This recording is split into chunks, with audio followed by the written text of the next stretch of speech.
April മാസത്തെ ക്ഷേമ pension വിതരണത്തെക്കുറിച്ചും അതുപോലെ പെൻഷൻ വാർഷിക മസ്റ്ററിംഗ് ആരൊക്കെയാണ് ചെയ്യേണ്ടത്, അതുപോലെ തന്നെ ചില രേഖകൾ ഹാജരാക്കേണ്ടതുണ്ട്, അതിനെക്കുറിച്ചും ഒക്കെയാണ് ഈ വീഡിയോയിൽ പറയുന്നത്. വീഡിയോ ലൈക്ക് ചെയ്ത് കാണാൻ ശ്രദ്ധിക്കുക.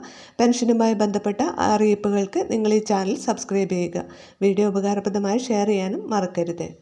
സംസ്ഥാനത്ത് മാർച്ച് മാസത്തെ ക്ഷേമ പെൻഷൻ വിതരണം പൂർത്തിയായിക്കൊണ്ടിരിക്കുകയാണ്. കേന്ദ്രവിഹിതം 500, 300, 200 എന്നിങ്ങനെ ലഭിക്കുന്നവർക്ക് കഴിഞ്ഞ ദിവസങ്ങളിൽ ആ തുക കൂടി എത്തിച്ചേർന്നിട്ടുണ്ട്. ഏപ്രിൽ മാസത്തെ പെൻഷൻ വിതരണ നടപടിക്രമങ്ങൾ ഉടൻ തന്നെ ആരംഭിക്കും. എല്ലാ മാസവും 25-നോട് അടുത്താണ് പെൻഷൻ വിതരണ അറിയിപ്പ് ഉണ്ടാകാറുള്ളത്.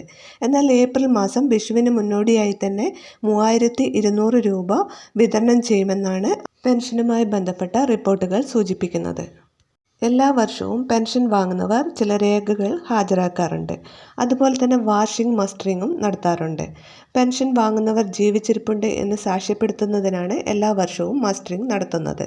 കഴിഞ്ഞ വർഷം ജൂൺ മാസത്തിലായിരുന്നു മസ്റ്ററിങ് നടത്തിയിരുന്നത്. 2 മാസത്തെ കാലാവധിയും ഇതിനായി നൽകിയിരുന്നു. പുതിയ സാമ്പത്തിക വർഷം ആരംഭിച്ചതോടെ വാർഷിക മസ്റ്ററിങ്ങുമായി ബന്ധപ്പെട്ട അറിയിപ്പുകൾ ഉടൻ വരും. വാർഷിക പെൻഷൻ മസ്റ്ററിങ്ങുമായി ബന്ധപ്പെട്ട തീയതി വന്നതിന് ശേഷം ആരൊക്കെയാണ് മസ്റ്ററിങ് ചെയ്യേണ്ടത് എന്ന് നോക്കാം.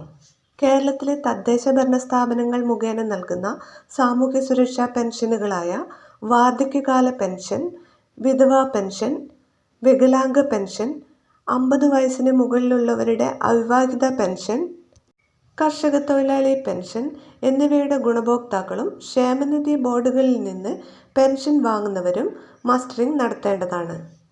2025 മസ്റ്ററിങ് തീയതി വന്നതിന് ശേഷം അക്ഷയ കേന്ദ്രങ്ങളിൽ നേരിട്ടെത്തി മസ്റ്ററിങ് നടത്താവുന്നതാണ്. മസ്റ്ററിങ് നടത്തുന്നതിനുള്ള സർവീസ് ചാർജ് ഗുണഭോക്താവ് വഹിക്കണം. അതുപോലെ തന്നെ രേഖ സമർപ്പിക്കേണ്ടത് വരുമാന സർട്ടിഫിക്കറ്റാണ്. സേവനയുടെ വെബ്സൈറ്റിൽ ഇത് അപ്ലോഡ് ചെയ്യേണ്ടതാണ്. വരുമാന സർട്ടിഫിക്കറ്റ് സമർപ്പിക്കുന്നതിനുള്ള തീയതിയും ഇതുവരെ വന്നിട്ടില്ല. ഉടൻ തന്നെ ഇതിൻ്റെ തീയതിയും അറിയിപ്പായി ലഭിക്കുന്നതാണ്. വീഡിയോ ഷെയർ ചെയ്യാൻ മറക്കരുത്.